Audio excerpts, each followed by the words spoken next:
All right, we've been talking about imperialism, and let me just say this. We've talked about industrialization, we've talked about nationalism, and we've talked about imperialism. Let me just say that all three of those things are related, or they're interconnected. Because as industrialization grows, the possibility to make much more of the products, whatever those are, let's say if it's England, to make textiles, the ability's there. Because you now have, you're not limited by the slowness of, doing it all by hand or with very simple machines. You can now mechanize it all.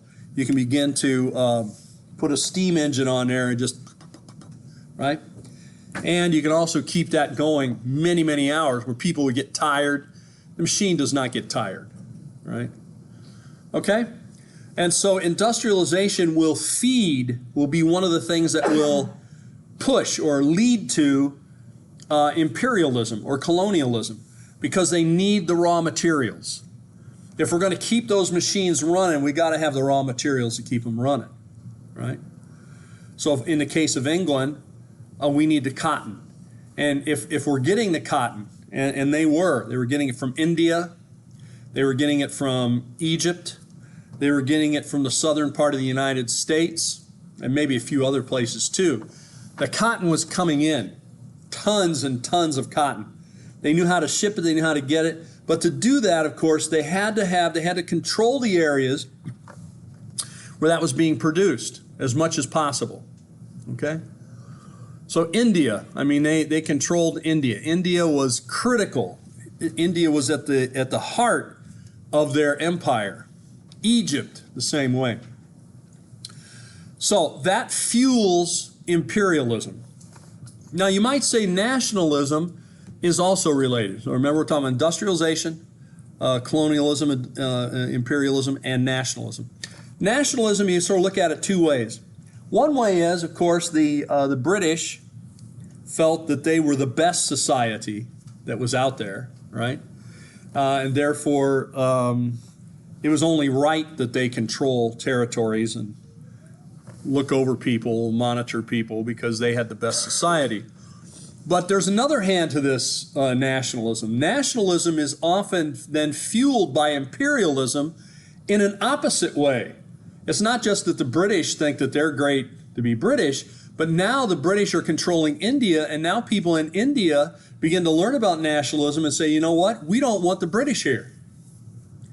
So they begin to see themselves as a nation, or see themselves as a group of people different from the British, and they want to be independent of the British.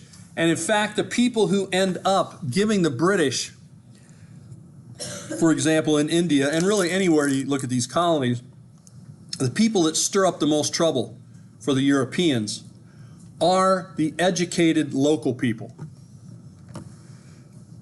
Those wealthy local people who, say, go off to England and study at Oxford, or go off to Paris and study, or go off to Paris from wherever they're from, right, and study, they come back with these ideas of nationalism, which, of course, I suppose they're trying to train them that, you should be, that the British are the best, England is the best, but they take that and they interpret it, hey, wait a minute, if we're going to be nationalists, why can't we be nationalists for our nation? And so they're the ones that begin to stir up the trouble for them. And it's true in every case. For example, we're not up to him yet, but we will get there. Gandhi. You've heard of Gandhi, right, in India. Do you know Gandhi went off and studied in England and learned to be a lawyer and all that kind of stuff? He was well educated. But yet when he came back then, he used his education, he used his connections to raise up resistance to the British.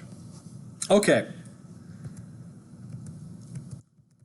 Let's see where we are here. Let me go back one. Okay, we talked about social Darwinism. Now, what are some of the goals of the imperialist or the colonialist? I think they have a variety of motivations. But there is a sense, especially with the British, that they want to invest in their colony.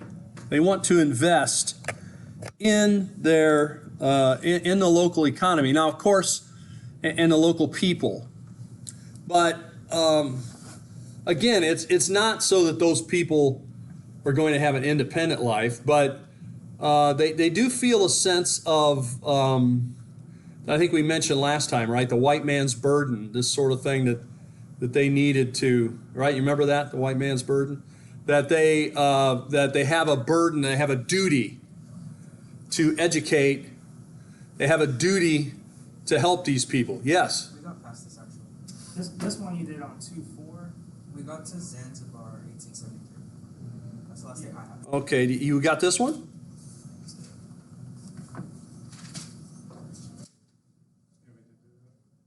Yeah? Got through all this, huh? Everybody remembers this? Yeah. Okay. All right. Well, if that's the case, then we will we'll pause it here and we'll move on. We got to this one too? Seminars. Yeah. This one you did on February 4th. February 4th. Okay. The last one we did 2-6. Do we do Hegel? Colonial. I don't think we did Hegel. I think I skipped Hegel. So let me go to Hegel then. All right, let's move on from that. As part of the idea of nationalism and the growing of it, there is a kind of philosophic base for it. So if we want to know what's causing imperialism, colonialism, like I said, there's an economic factor, there's a kind of social factor, there's a religious factor. Yeah. Convert the heathen, educate the heathen, of course, make money from the colony. So now, I think I probably skipped this last time because this is kind of an intellectual background to it and what's going to grow out of it. But let me go ahead and do it here since we are here. There is a German philosopher. His name is Hegel. Hegel, 1770 to 1831. Hegel is a Prussian philosopher. We might call him a German. I mean, Prussia is the northern part of Germany. Germany is not unified at this point. Will not be unified until after Hegel's death in 1871. But the Prussians, speak German. They are German, but they're in the north. They're more industrialized in the north. They are more Protestant. You know, the Catholics live more in the south. So we're going to see then that Hegel comes up with a system. This system is a way of looking at the world, a way of looking at history.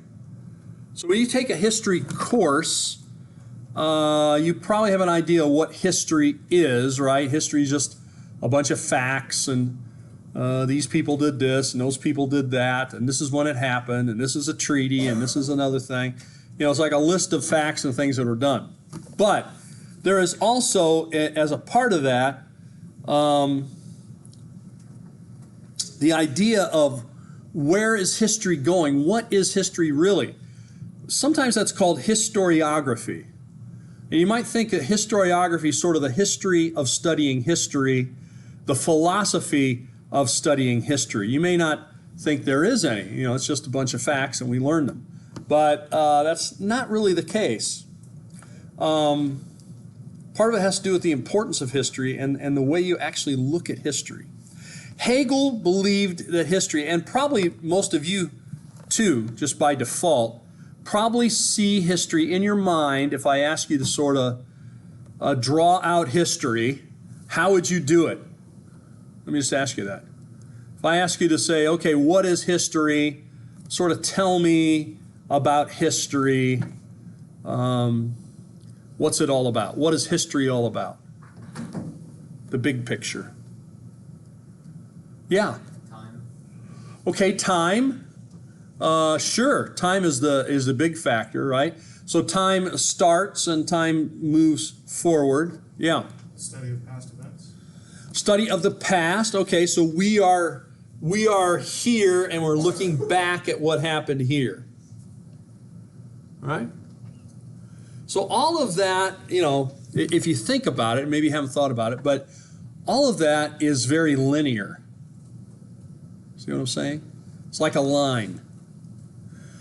So what that's really saying is that there is a starting point for history, and then history progresses along a kind of line, and then depending on what you believe, there is an end to that. In other words, there is a beginning and there is an end to history. You could put it on, we even call it a timeline. Timelines, I think, are very useful. You put things on a timeline, you mark off, okay, whether it's a person's life or events that are happening, and it's very linear. Hegel believed that history was linear. He believed that things moved along a line. Now you might say to yourself, now wait a minute, what other way is there to look at history? I mean, doesn't everybody look at history as a line? Doesn't everybody look at history as linear? Well, you might assume from my thing that there are other ways. What is another way that some people look at history? Anybody got an idea, a guess? It's all right, you can guess. It's a friendly room for the most part. I don't know about a couple of you, but most of you are very friendly. You guys, I assume the reason you come to school here is because you like the Disney, right? You want to be close to the Disney. Never gone to Disney. You've never gone. All right, good. I like that. Give yourself an imaginary gold star. But, I hear what they do when they go around and they recruit people. They have these people walking around with people and they're telling them they're like walking backwards and they got like a little microphone or something and they're telling people stuff. Sometimes as I'm walking across campus, I kind of eavesdrop. I just want to see what it is they're saying and see if I recognize the place and recognize what it is. It also helps me figure out what's going to happen in the future because nobody tells me anything. So they'll say, oh yeah, we're going to do this here. We're going to build this over here. We're going to do this. I said, we are? Oh, okay, tell me more.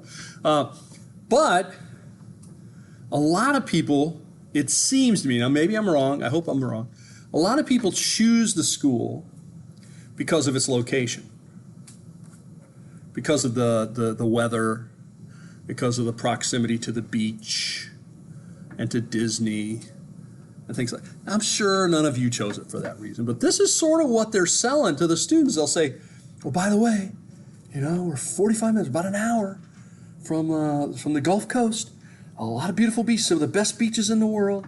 And I say, we're about an hour from the Atlantic coast. There's beaches over there. And I say, we're like 45 minutes to Universal Studio and to Disney World and, I don't know, all this other stuff, right? They're listing off all this stuff there is to do nearby. And people seem to be very excited about that. And then they also list the stuff that, like, we're going to get a new building. It's going to have this is back before we got that one. There's going to be pizza in it and stuff. Oh, pizza. We're going to have pizza. Yeah, we're going to have bagels and, things like that. So what I'm saying is, if you are a Disney fan, and my guess is you are, how many people here have the Disney Plus? You know what I'm talking about, the Disney Plus? 1, 2, 3, 4, 5, 6, 7. Okay, about half of you already have it. And you're in college, so that's impressive. Disney needs your money, so please send it to them. Well, if you do that, then you know that there is a Disney program. It's about a lion. You know what I'm talking about? The lion. It's about a lion. The lion gets born, and then a lion dies, and then another little baby lion is born. The Lion King? Yes, that's it. The Lion King. I'm not up on all my Disney stuff, but they got this lion, right? And so I know they hold up this little lion, all this kind of stuff, and hope I didn't say enough for that to be a copyright infringement. But there is a kind of a jungly animal that they hold up. All right, but that song is talking about something about life. And what is life like, they say, according to Disney? It's a circle. See, it was a long way around to get there, wasn't it? It really was. And sometimes I apologize for that. But it's a circle. This is the way some people see history. They don't see it as a line. They see it as a circle. Now, especially you find that more in the East. You find that more in like in say China, maybe India, those areas, where they see life as a circle. So it's going to come back around again. So, like you're living now, and you live and born, do your life, you're going to die, and you're going to live and do it again, live and do it again, live and do it again. Okay? Reincarnation, things like that. That's what the circle of life is all about. Circle of life is saying history is not a line. That we're born here, we live, we die, that's it. It's saying that really we're born here, we live, we die, and then we come back again. That's a circle. So some people see history much like a circle. It just repeats. It goes over and over. It spins. It's a circle of life. Yeah? Okay. Just consciously skirting around the copyright. Yeah. Again, the tune wasn't right. And I'm just saying 3 words. Oh, I guess 4. The circle of life. That could just be a general phrase for reincarnation. It has nothing to do with a corporation centered in Orlando or any other Florida town or California or anywhere, or any place in Paris or, they used to call that Euro Disney. I here found out they don't call it that anymore. They just call it Disney Paris or something. Paris Disney. They don't call it Euro Disney. They got one in Tokyo too, I think. I don't know if they got it anywhere else. But anyway, so you should visit them all, really. This is a kind of free commercial. Do everything Disney. I said, so, when the Disney Plus thing came out, I said something about it, and I said, it just seems to me now like Disney owns everything, right? So, like, I think they own the Hulu, and they own, like, the Disney Plus, and they own, like, the Disney stuff on cable, like the regular cable, and they own some other streaming thing, right? I've seen, like, a list of... Yeah, they got, like, 6 things. And then, of course, then they got their movies, and they got all the Star Wars, and they got like all the animated. They got the Marvel, yeah, but then they got the what's the one that did like the Toy Story? What's that? Pixar. Don't they own Pixar? Yeah. They own anything that starts to make money, they buy it. Fox Century, yeah. And yeah, now they own Simpsons. They own all the Fox stuff. They own everything. They own everything, and soon they will own everything. So what I said is when they were going crazy about that Disney Plus last semester, and I said there was somebody in my class, a young lady was sitting there. I said, what we ought to do? I said what they ought to do is have this option where you just you pay Disney like $100 a month for the rest of your life, and you get access to everything Disney. And she was excited. Is that real? Can I do that? That would be a great deal. See, because I said you go to the park and you do everything, go so many times a year, and you just give them like $1,200 a year for the rest of your life. That would be. And you get in now, and it's cheaper. I mean, it's going to go up. I mean, you get a better deal. No, I don't have the Disney Plus. So now there's just stuff I will never see because that's the only way you can see it. What can I say? Well, I hope they buy everything. If they did buy everything and there was one fee I could pay to see everything I wanted, then I would pay Disney to see everything. But since there's too many avenues now, you got the Netflix and you got the Amazon Prime and you got the Disney stuff, but then Disney charges you like 4 or 5 times to see their stuff. Wouldn't that be considered monopoly? That's what I want. I want it to be a monopoly, and I just pay them one fee because I don't want to have to pay multiple people. It's kind of like a cable company. Cable company, I can see lots of channels, and I pay one fee. That's what I want. Let me choose what I want. I'll pay them $100 a month, and let me choose what I want to see. And Disney can own all that. I don't care. They're going to own it anyway if it's profitable. Would that still go for theme parks and stuff, or is that just See, he's starting to get interested now. He is. He's going, wait a minute. Sure it would, but yeah, you can't go every day. If you want an all-access pass, then that's going to cost you more. I'm not saying there's not going to be different levels. There's always different levels. For that, you're just like down here at the wood level, and you need to work your way up to the silver level, the bronze level, the platinum level, the super duper platinum level. Well, the circle of life, Disney promoted that in their movie, and along with Elton John or whoever else. And they told you that life was a circle, and many people have memorized that song. And they now believe that when they die, they're going to come back as a small lion cub or something like that. I don't know what it means.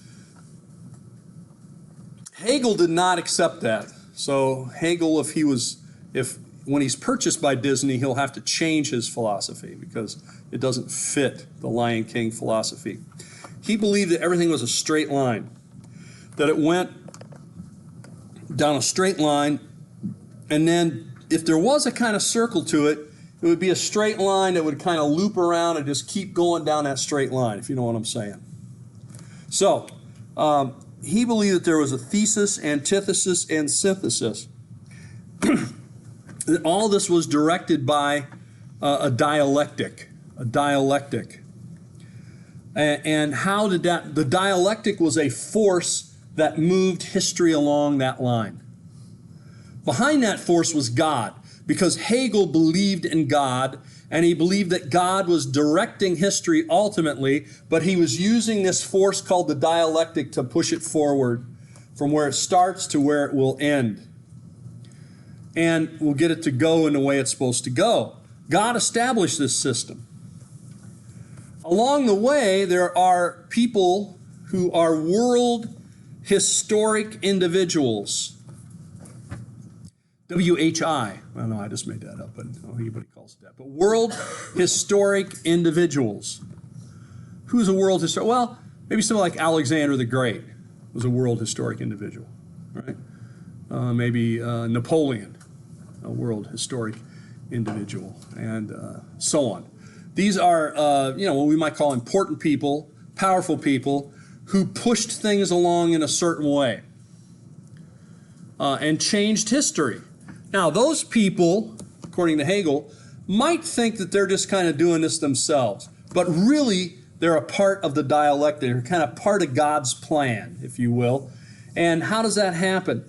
Things get moved forward by conflict. By conflict. So for Hegel, that conflict was war. War. All right, I think I have for you a diagram which I slaved over a hot computer screen to create this very elaborate, as you're going to see, diagram which illustrates what I'm talking about. Okay, the dialectic. First of all, circle. You think it's just a blank circle? No, think again. That's the thesis. The thesis is the way things are right now. In other words, the idea here is that as we kind of go along like this, we kind of reach a sort of equilibrium, right? Things are going, there's systems that are happening, and we kind of, you get up in the morning, you do your job, you pay your bills, you do this stuff, you put the garbage out on Monday nights, the guy comes and picks it up on Tuesday morning, so on, right? There are cycles that are moving, and there are people that are kind of running things. There's the government, things are happening in a certain way. That's the thesis.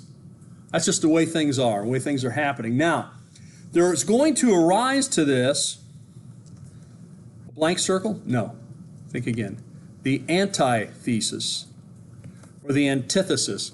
What this is opposition to the way things are. Some people are always, they're never quite happy with the way things are. They always want it to be a different way. So what do they say? Well, I don't like this, and so this should be like this. We shouldn't do this. We should do the opposite. We should do this. And they come up with their own sort of new way or altered way of doing things, okay? So you have the thesis, that's sort of the way things are. You have the antithesis, that's sort of the way things that some people think it ought to be. And then eventually that's going to lead to a synthesis, where those two things, the thesis and the antithesis, will somehow come up with this new way of doing things, but that's going to happen through conflict. Okay? So, for example, you've got Napoleon, all right, and he creates the French Empire, and there are people who don't like the French running everything, and so they rise up in opposition to that. That turns into an uprising, say, with the Russians and then others, the Prussians, and it turns into a big war until eventually Napoleon is defeated. And we now have a new system, sort of without Napoleon. It still has some of the stuff from Napoleon's ideas, but it has these other ideas too. So that comes from conflict. So basically what Hegel is saying is that history gets moved along the line through conflict. That conflict is inevitable. Okay? Warfare.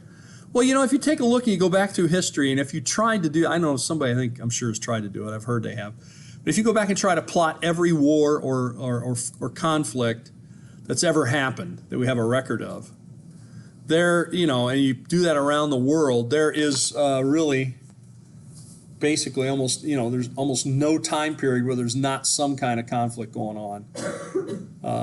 It goes on all the time in different areas, right? It gets tiring, right? So, what I've used to say in my classes sometimes, I'd say, we talk about this war and people fighting here. I say, can't we just all get along? Did your mother ever tell you that? Can't you just all get along? And evidently the answer is very clearly, no, we cannot all get along. We do not get along. We've never gotten along. To be quite honest, we don't get along. Now, maybe we can patch it up a little bit here, but then something happens over there. So there's always some conflict going on. There's always tension that's there. That's what Hegel is talking about. And he's actually saying that's part of the plan. God is moving history towards where he wants it to be, but that's going to move forward through this process, which he calls the dialectic, and through conflict. And then once you get a new synthesis, you see that? The new synthesis then becomes, guess what? The new thesis. And in opposition to the thesis, you get a new antithesis. And then guess what? You get a new conflict. And guess what? You get a new synthesis. And guess what? That becomes a thesis again. And it keeps moving towards the end. All right? So if you believe, in the Western part of the world, this has been a very common idea that the world is a line. Why? Well, because God created the world. And in the end, God will judge the world. That's the end, right? So there is a beginning, and there is an end, and there is a process in between. So if you really want to understand history, or what's going on, or what might go on, or why it happened, and so forth, you need to understand that history is a line. Now, we're not really going to talk about and hear the idea, at least right now, that history is a circle. But that's a whole other view, and that's a whole other view of God, actually. That God is oneness, and that we need to rejoin that oneness. That's really what it's all about. It's about saying that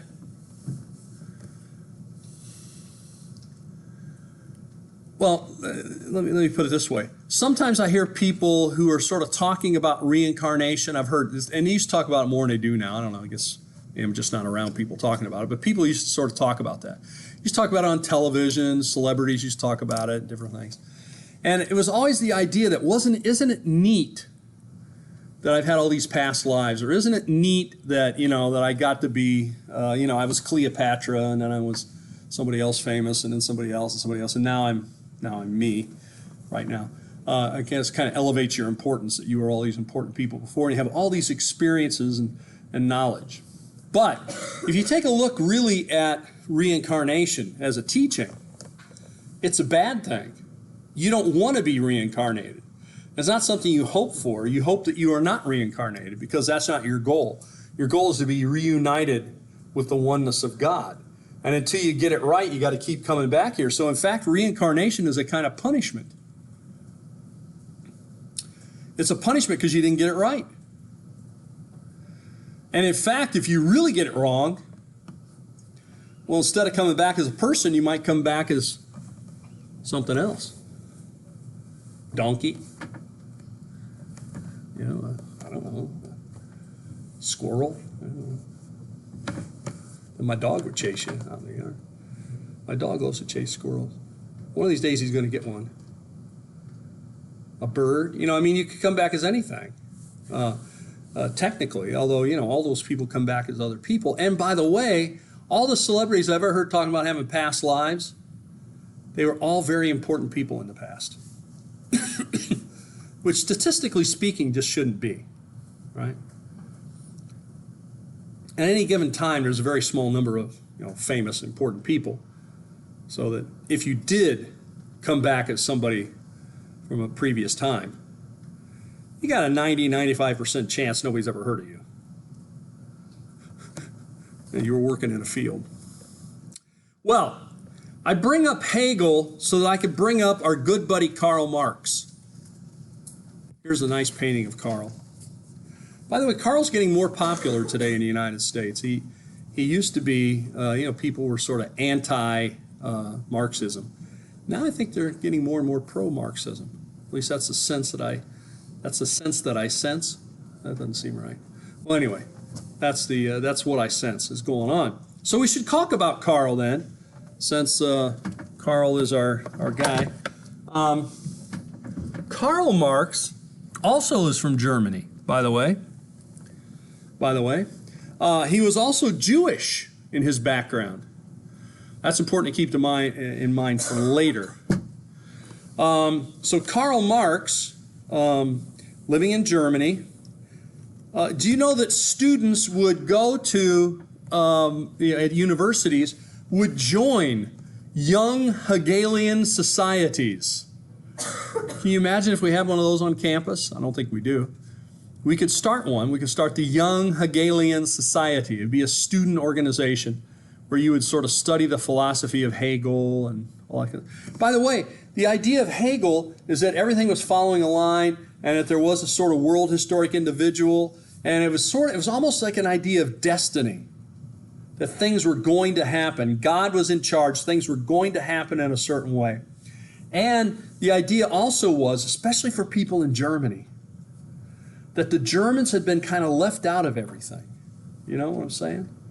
The Germans, you know, the British had a big empire. What did the Germans have? Didn't have much. The Germans said, we're better than that.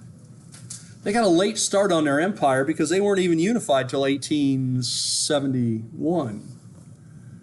So that means the British had already been having an empire for like 100 years before the Germans even got themselves united. But what Hegel was teaching is that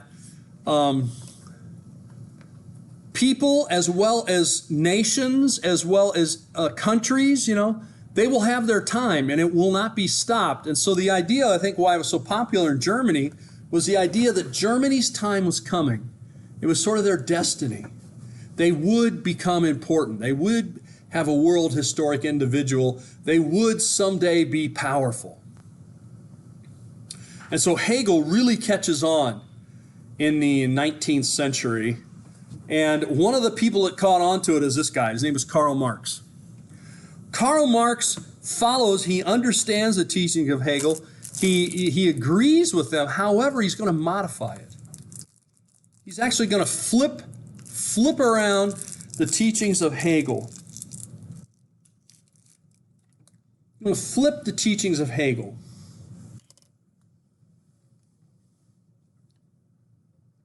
Kind of turns him on his head. What's the biggest thing that he does? He gets rid of God. God gets eliminated from the equation. Is history still a line? Yes. Does history still move forward by conflict? Yes. Is it war? No, it's revolution now. Not war, but a conflict.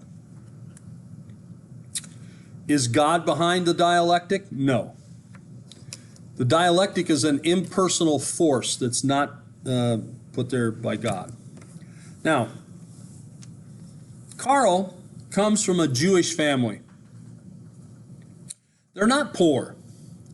They're middle class. They're actually fairly comfortable in their life. In fact, Karl's father was involved in business and was doing pretty well. But part of the problem he ran into is some people did not want to do business with him because he was Jewish. So Karl's father converts to Christianity to help out his business dealings. They live in the city of Trier, Germany. And when he goes off to the university, he becomes a member of the Young Hegelian Society.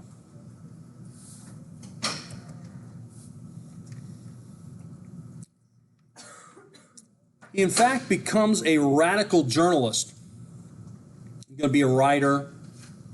He's going to be a journalist. He's going to be a radical, right? It kind of means he's probably not going to be making a lot of money. People really don't want to pay radical journalists too much. Because you're radical. And you're a journalist, so you just kind of do your writing and you kind of put it out there. You want to change people's minds. Now, he believed that instead of warfare, it was going to be revolution that pushed forward the dialectic. Revolution would move the dialectic forward.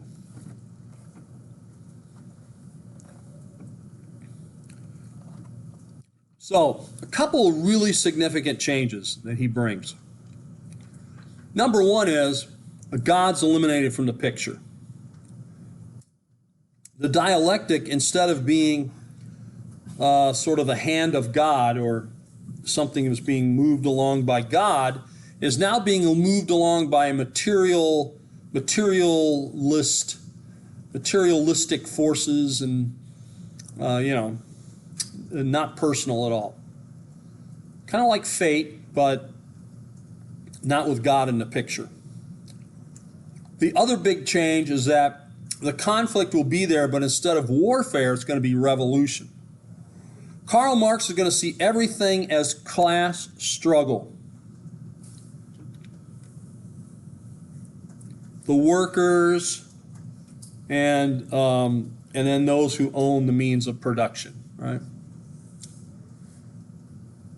They had a little saying.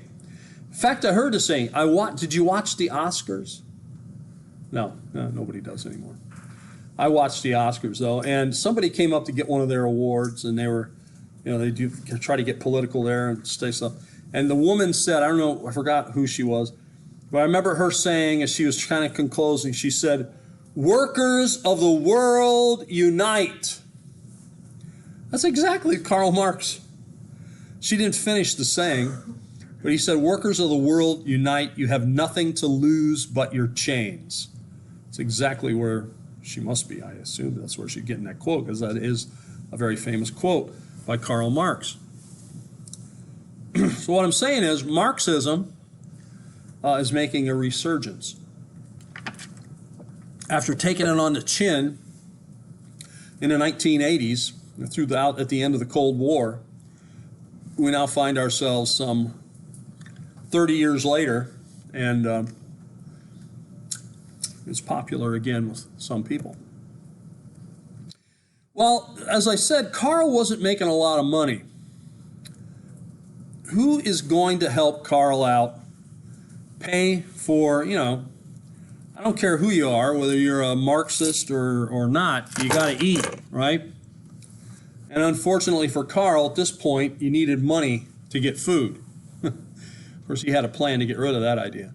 But so you needed some money for a place to live and money for food. Where's he going to get that money? This guy right here. This is his friend. And, very impressive beard, by the way. If you can grow a beard like Friedrich Engels by the end of the semester, you will get a bonus point, at least one.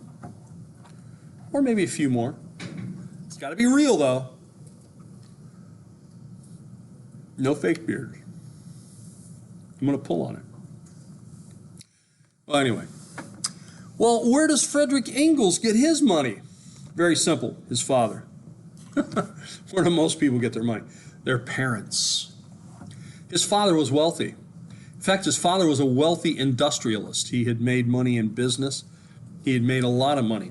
So while Karl Marx is going to rail against the corporations, rail against the industrialists, he will certainly take their money. So Frederick Engels gets his father's money, and he and Karl, hey, we got enough money. Let's go get a pizza. Let's go hang out. Let's go to Starbucks. Starbucks is always cheap. You can go there and get yourself a $8 cup of coffee, and it would be great.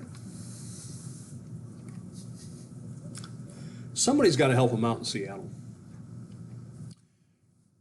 Well, together these guys, buddies, write a document that you could read. You could probably read it in, well, it's not very long. In an hour or two, you could read it. It's called the Communist Manifesto. Written in 1848, which I would call it a kind of an outline. It's a brief document that gives their main points of what they think, what they want to happen. Anybody else knows what happened in Europe in 1848? Revolts, yes. An imaginary gold star for that. Yes, there are many revolts in 1848. And Karl Marx and his friend Engels see this as their opportunity because people are beginning to get uneasy. In fact, they're beginning to revolt. This is exactly what Karl was predicting, what he was hoping for, really, I'd say, is that the workers of the world would unite and they would revolt against the powers that be, the governments, the corporations, the whatever, and that they would overthrow the government, overthrow the means of production. And so they write this document in 1848. So you can still read it today, and it would give you a nice window into what they were thinking. Let's take a look at a few of those ideas. First of all, I would say that later, about 20 years later, 19 years later, Karl Marx will write a much heftier volume. The Communist Manifesto, I don't know, it's 30 pages long or something, depends on which way you look at it. But it's not a very long document. But Das Kapital, now that'll take you a while to read. Okay. I think of it as the Bible of the Marxists, although they probably wouldn't like that, right? Anyway, it's the main work of the communists, of the Marxists. They also, one of the things that Karl Marx is promoting, and Engels too, is the idea that there is no nationalism. They're anti-nationalist, believe it or not. This is going to be one of the problems they have in the 19th century. Nationalism is so strong, but they are saying, no, forget nationalism. You don't want to be connected to people by your nation.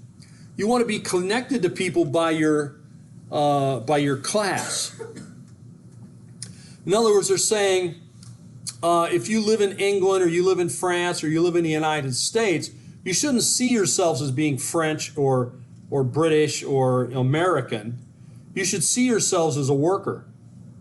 And workers in the United States and workers in Britain and workers in France or wherever else they are, they have so much more in common than these nationalistic ideas. So he actually called for people to come together in what he called the First International in 1867. Listen, you might think of it as a conference, a convention. I don't know. He wanted people to come from different places and come together and begin to talk about being a worker and what they might do collectively to change their situation. Does that make sense? So think of it that way. Think of it sort of like a conference or a convention, Marxist convention. It's called the First International, and they were going to do these periodically, right? And out of this, of course, is Karl Marx's slogan, which I told you. Workers of the world unite, which is exactly what that woman said at the Oscars. I was kind of surprised. Because what she was saying did not seem to me to be, well, I mean, you know, you're in Hollywood and you're part of a giant business machine of entertainment, right? And yet you're calling for the workers of the world to unite. I don't know. I don't really know what she meant. I don't know if she knew what she meant. But this is where it comes from, Karl Marx. Because Karl Marx believed that capitalism enslaved people. So are they saying that the entertainment isn't an entertainment thing? It's all about money. It's all about making money. It's all about capitalism. If they weren't making money, they wouldn't be making films. I guarantee you. Anyway, but Karl Marx took it a different way. And by the way, here's a statue ahead of Karl Marx. Behind it, many of the things that he said, or his ideas.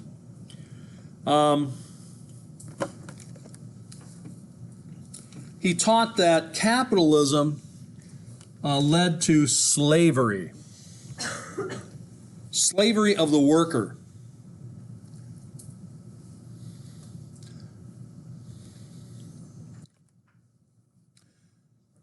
Here's another idea of Karl Marx. You see these two guys?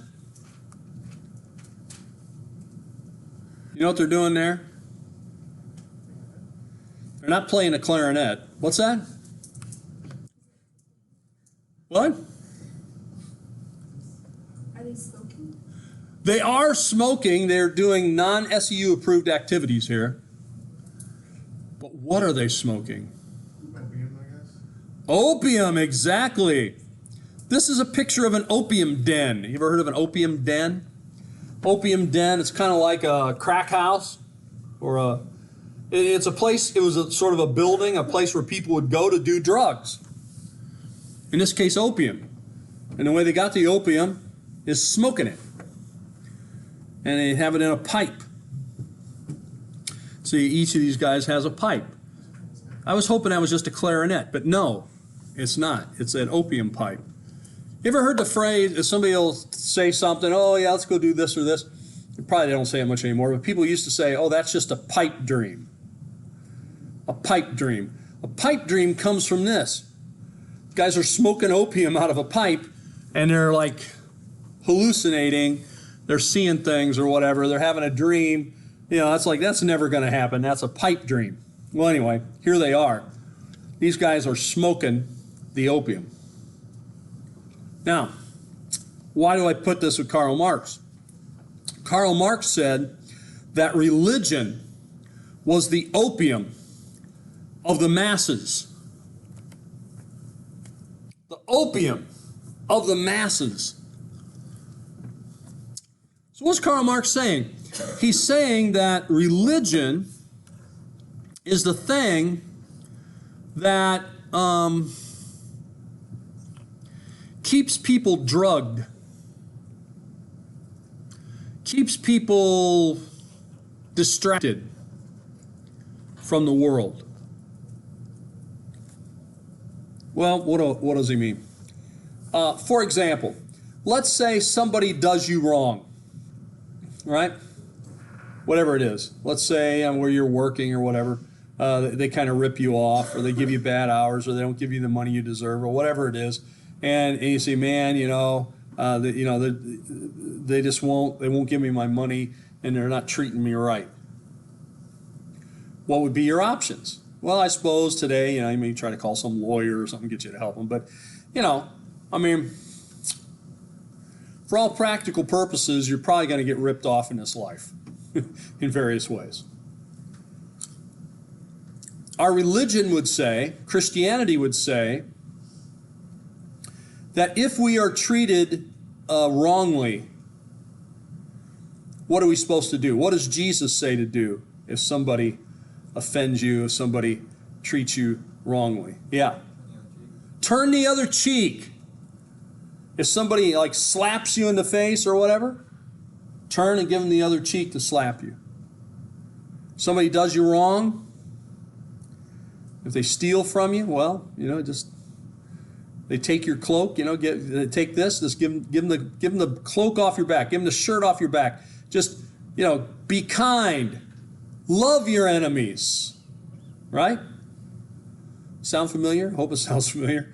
Love your enemies and so forth. And, ultimately, what's going to happen to those who do wrong?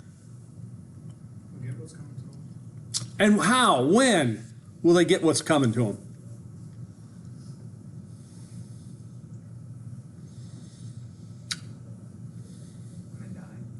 When they die. Jesus is the judge. God is the judge, right? And so if somebody's been doing you wrong,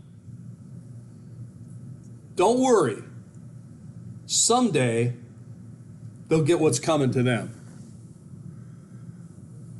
But the Lord says, vengeance is mine. You shouldn't give it to them. I'll give it to them, the Lord says. Okay? They will pay, but not by your hand. By my hand, God says, right? Judgment is coming. So, at the end of the day, at the end of our lives, we're going to have injustice in this world. But we can sort of get over that and let that go because it's not in our hands. It's in God's hands, right? That's what Karl Marx means by religion being an opium. Instead of you rising up against your work, the boss or whoever, the people in charge, you say, well, someday they're going to get it. And by the way, if I'm being ripped off in this life, don't worry about it. Why? Now, you guys probably don't remember this because they don't sing any hymns anymore, but there used to be a lot of old hymns. I used to like the old hymns. There was one old hymn. It was called, I Got a Mansion. I got a mansion just over the hilltop. I got a mansion in heaven. I got a mansion by and by. And where the streets are paved with gold. Someday, I'll get my mansion. Someday, I'll be where the streets are paved with gold. Someday, I'll have a wonderful, wonderful life. Even if in this life, things aren't going my way, don't worry, because I got a mansion just over the hilltop where the streets are paved with gold. Well, you can look it up. It's a pretty good song. But this is the idea that Karl Marx is struggling against. He said, look, I don't want you to wait for the by and by, the sweet by and by. I don't want you to wait for your pie in the sky by and by. You should get it now. Why? Because Karl Marx says this is all you got. When you die, that's it. That's what Karl Marx believes. So if you don't get your vengeance now, if you don't get what's you now, if the injustice is not solved now, it will never be solved. You will never have justice. And he said religion is what pacifies, nullifies, puts in a daze the workers and lets them accept this bad stuff that's happening to them. Well, more we could say there, but you get the idea. So he's anti-religion. Now, Karl Marx also believed, for example, what we might call profit. If you make an item, let's say you get the materials to make an item, you have somebody make that item, and then you sell that item. Guess what? What you paid for the materials and what you paid the guy to put it together or do whatever, and what you sell it for should be different, right?